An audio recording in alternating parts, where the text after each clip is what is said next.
मज़ीद इस पे बात करते हुए और मज़ीद इस मौजू पर आगे बढ़ाते हुए आखिर एक और बात कौन सी ज़रूरी है और उस कौन सी मखसूस बात को हम फॉलो करते हुए अपनी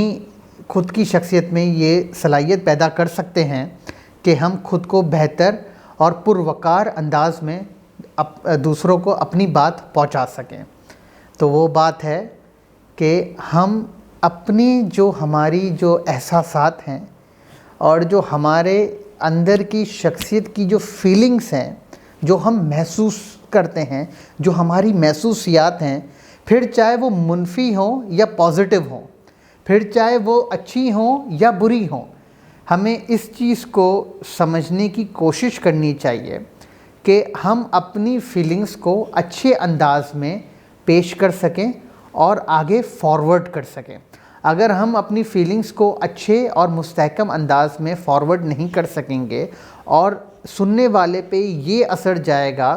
कि हम अपनी फीलिंग्स को, नेगेटिव फीलिंग्स को अपने वर्ड्स में भी एक नेगेटिव वे में बयान कर रहे हैं, तो यकीन माने हमारी बात का असर ख़त्म हो जाएगा। नेगेटिव फीलिंग होगी तो पॉजिटिव वर्ड्स भी होंगे, तो वो नेगेटिव फीलिंग की वजह से हमारे पॉजिटिव वर्ड्स नेगेटिव में ही जाएंगे। सबसे पहले तो हमें अपने अंदर की नेगेटिव फीलिंग्स को अच्छे तरीके से उनको एड्रेस करके उनको पॉजिटिव में तब्दील करके फिर हमें कोशिश करनी चाहिए कि हम अपनी बात को पॉजिटिव तरीके से पहुंचाने की कोशिश कर रहे हैं। तो हमें इस आर्ट को सीखने की ज़रूरत है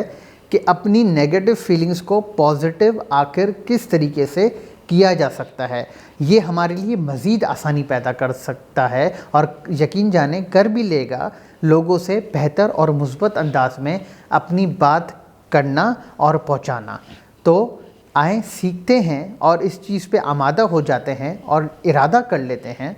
कि हमें अपनी जो मुनफी ख़यालात हैं, जो एक हमारे जहन में जो नेगेटिव फीलिंग्स डेवलप होती हैं ज़िंदगी के मुख्तलिफ़ सरकमस्टेंसेस की वजह से, मसाइल की वजह से, उनको पॉजिटिव में पहले तब्दील करें, फिर अपनी बातों को और अपने एहसासात को अल्फाजों में लाएं। जब तक वो पॉजिटिव में अंदर से तब्दील नहीं होंगी तब तक वो बेहतर वर्ड्स में बाहर नहीं आ सकेंगी।